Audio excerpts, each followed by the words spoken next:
Let me give you a choice. I will take, you have your choice of the absolute perfect audience and a shitty message versus a awful audience and a great message. Which one are you going to take?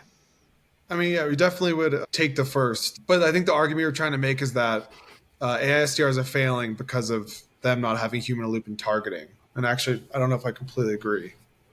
Tell me more.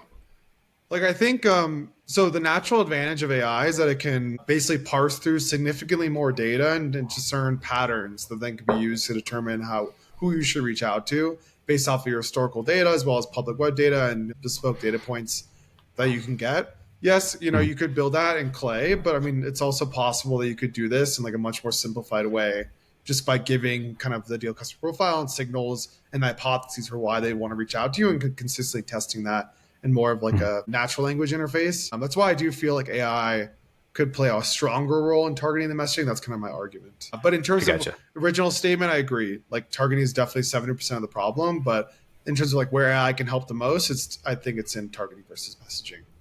I suppose there is a blend here too, right? Where it's on one end of the spectrum, you could just turn over all of your targeting to AI, give it no prompts. So I think when you mentioned like natural language prompting and actually still having control over it, that's kind of like the middle ground as well. And I think Mm-hmm. especially if you're like building your TAM over time, you have some hypotheses and you want to test it. I think where that kind of back and forth, like with an AI system, can make sense as you collect more data to then unleash AI on it in the future when you kind of have Mhm. that really well defined.